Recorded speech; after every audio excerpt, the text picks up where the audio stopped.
cimetière de la plage de Raisin est un site funéraire signalé dès les années 1980 suite à la découverte d'ossements humains mis au jour par l'érosion marine. Des centaines de personnes y ont été enterrées entre le 18e et le 19e siècle. Et des sépultures d'esclaves y sont attestées. Angèle et Ville. Grégoire exact. Pierre Ézop. Renette d'Ossimon. Auguste Doileau.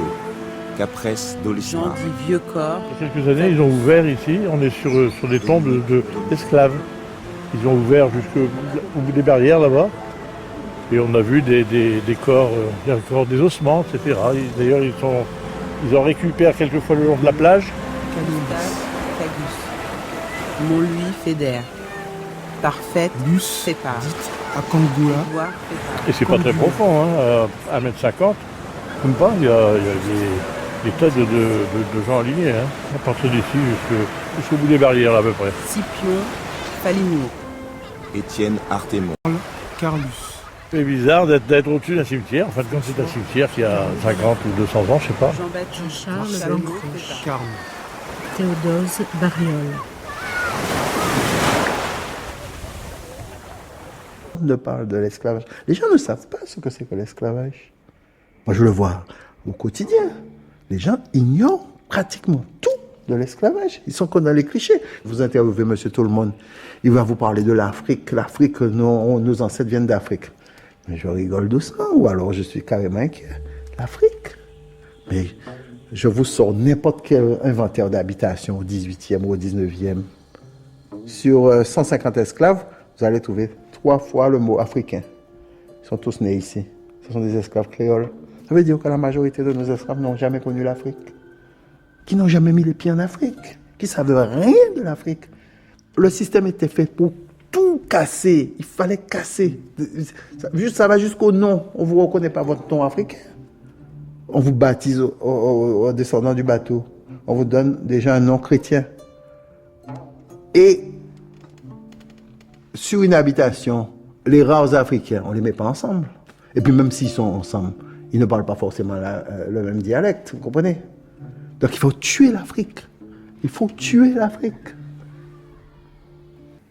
De 1492 à la révolution industrielle qui fait que le modèle esclavagiste n'est plus le plus performant et le plus économiquement intéressant, la croissance de l'Europe se fait sur cette histoire. Les mouvements, les progrès de la navigation, le développement économique, les échanges, les richesses, le sucre, c'est le pétrole de l'époque. C'est pas une histoire extérieure, encore une fois, à notre histoire.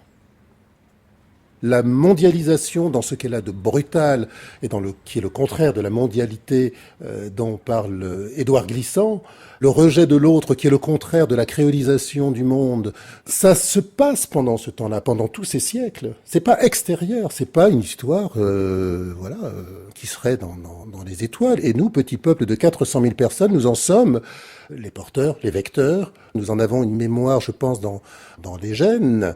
Et elle nous est de toute façon rappelée et renvoyée dans notre relation à l'autre, dans notre relation à cet hexagone, à cette Europe et à cet Occident blanc, qui, quand il regarde, il dit, mais qui sont ces gens? Quelle est leur histoire? Mais d'où viennent-ils? Et l'histoire de l'esclavage est évidemment présente dans ce regard, mais dans un non-dit.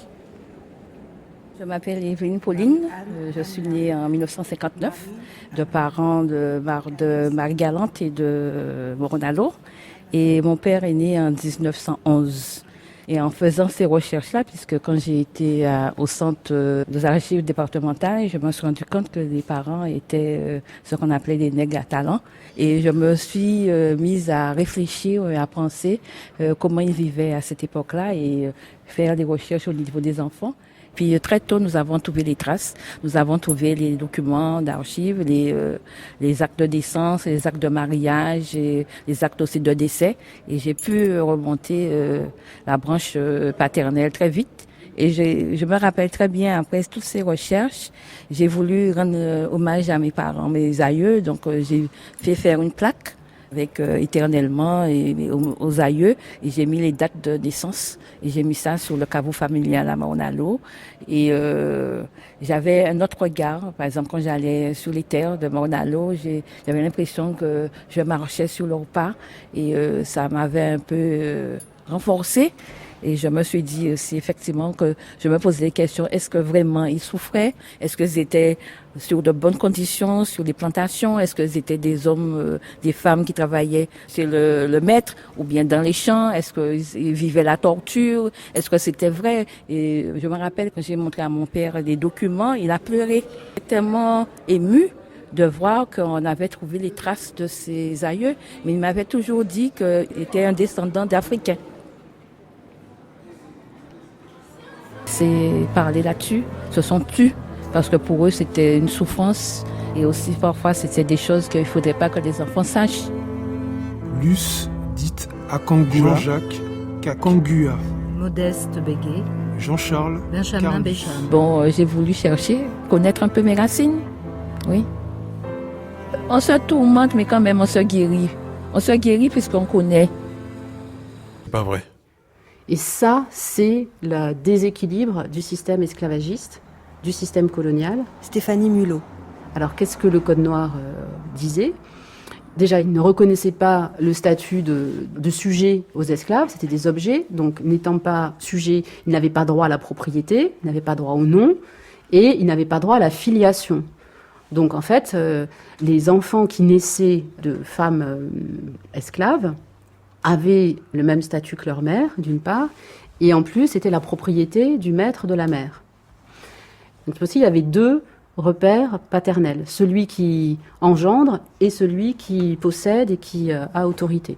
Et puis, l'autre facteur important de l'esclavage, c'est que concrètement, dans les plantations, un des privilèges de la domination coloniale pour les hommes, c'est de pouvoir avoir accès aux femmes. Leur épouse, mais aussi les femmes de leur cheptel, entre guillemets, d'esclaves. Et du coup, les dominants ont accès à toutes les femmes, y compris les femmes des dominés, alors que les dominés ne peuvent pas avoir accès aux femmes des dominants.